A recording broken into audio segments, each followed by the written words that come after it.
ప్రతిపక్ష నేత హోదా కావాలి అంటూ జగన్మోహన్ రెడ్డి శాసనసభ స్పీకర్కు లేఖ రాశాడు. సో ఈ హోదా తనకు ఇవ్వరని అర్థమవుతోంది అంటూ ప్రమాణ స్వీకారంలో అనుసరించిన ప్రోటోకాల్ను రైజ్ చేస్తూ మాట్లాడాడు. సో జగన్మోహన్ రెడ్డికి 10% సీట్లు కూడా లేవు గనక ప్రతిపక్ష నేత హోదా ఇవ్వకూడదా? ఈ అంశంపైన నేను వేరే వీడియోలో చాలా వివరంగా చెప్పాను. సో లా ఏం చెప్తోంది, చట్టం ఏం చెప్తోంది అని. కానీ చట్టం ఏం చెప్పినా చరిత్ర ఏం చెప్తోందంటే అధికారంలో ఉన్న పార్టీ లేదా కూటమి తన రాజకీయ నిర్ణయంగా మారిపోయింది. చాలా సందర్భాల్లో చట్టంలో ఏమన్నా స్పీకర్లు రాజకీయంగానే వ్యవహరిస్తూ వచ్చారు. మీకు అందుకు ఉదాహరణే యాంటీ డిఫెక్షన్ లా.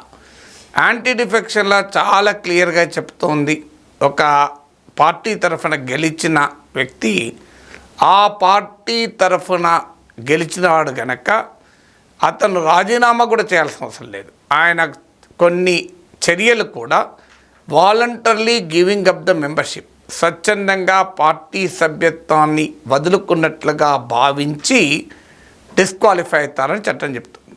కానీ ఎంతమంది అలా డిస్క్వాలిఫై అవుతున్నారు? స్పీకర్లు నిర్ణయాలు తీసుకుంటున్నారా? చట్టం ఏం చెప్పినా, సుప్రీంకోర్టు తీర్పులు ఏం చెప్పినా అల్టిమేట్గా స్పీకర్ల రాజకీయ నిర్ణయాలే ఉంటున్నాయి. అందువల్ల ఇవాళ జగన్మోహన్ రెడ్డికి ప్రధాన ప్రతిపక్ష నేత హోదా ఇవ్వడమా ఇవ్వకపోవడమా అనేది ఐ థింక్ శాసనసభ స్పీకర్ పైన టెక్నికల్గా ఉన్నప్పటికీ అది కూటమి నాయకత్వం ముఖ్యంగా చంద్రబాబు నాయుడు తీసుకునే నిర్ణయం. ఇది జగన్మోహన్ రెడ్డి అడగడము అడగకపోవడం పైన ఆధారపడి ఉండదు. అడిగినా కూడా ఇవ్వలేదు అని అనిపించుదాం అన్నది జగన్ వ్యూహం అయితే అది ప్రజల పైన ఏ రకమైన ప్రభావం పడుతుంది. తన రాజకీయ పార్టీగా తనకు హక్కులు ఉంటాయి. ప్రజా సమస్యల్ని లేవనెత్తటానికి ఎల్ఓపి పొజిషన్ అవసరము అని జగన్ చెప్పినా అల్టిమేట్గా ప్రజల ముందు అది తనకు హోదా కావాలని జగన్ ఆరాటపడుతున్నాడు అన్న భావన కలిగే అవకాశం ఉంటుంది. రాజకీయ నాయకులు చట్టం ఏం చెప్తుంది, రాజ్యాంగం ఏం చెబుతుంది అనే అంశాలతో పాటు ఈ తాను అడిగే డిమాండ్ కానీ తాను చేసే పని కానీ రాజకీయంగా ప్రజలపైన ఏ రకమైన అభిప్రాయాన్ని కలిగిస్తుంది అనేది కూడా చూడాలి. సో అదే ప్రజా సమస్యలపైన శాసనసభలో లేవనెత్తాలని ప్రయత్నించినప్పుడు ఆ సమస్యను లేవనెత్తడానికి తనకు అవకాశం ఇవ్వనప్పుడు అప్పుడు జగన్మోహన్ రెడ్డి మాట్లాడడం వల్ల ప్రజలు ఫీల్ అవుతారు ఏంటంటే, చూడు మా వాయిస్ను మా సమస్యను అసెంబ్లీలో లేవనెత్తాలని చూస్తుంటే అవకాశం ఇవ్వడం లేదు అన్న పబ్లిక్ సింపతి జగన్కి వస్తుంది. కానీ ఇంకా సమావేశాలే ఫార్మల్గా మాత్రమే మొదలయ్యాయి, ప్రమాణ స్వీకారంలో మాత్రమే జరిగాయి. ప్రమాణ స్వీకారంలో తనను ఆర్డర్లో పిలవలేదు అన్నది జగన్ కంప్లైంట్. సో అది ప్రజలకు ఏమైనా సంబంధం ఉంటుందా? సో అల్టిమేట్గా ప్రధాన ప్రతిపక్ష హోదా ఇస్తారా ఇవ్వరా అనేది తేల్చేంత వరకు కూడా జగన్మోహన్ రెడ్డి ఓపిక పట్టలే. సో జగన్మోహన్ రెడ్డి వాదనలో చట్టం ఏముంది అని ఉన్నప్పటికీ కూడా పొలిటికల్గా తాను తీసుకున్న చర్య చాలా టూ ఎర్లీగా కనబడుతుంది ప్రజల ముందు. అది కూడా తనకు హోదాగా అడుగుతున్నట్టుగా కనబడుతుంది.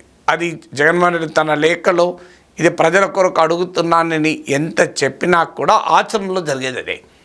సో అందువల్ల జగన్మోహన్ రెడ్డి తన హోదా కన్నా ప్రజల హోదా కోసం, రాష్ట్రానికి ప్రత్యేక హోదా కోసం పోరాడడం వల్ల ఎక్కువ ప్రయోజనకరంగా ఉంటుంది.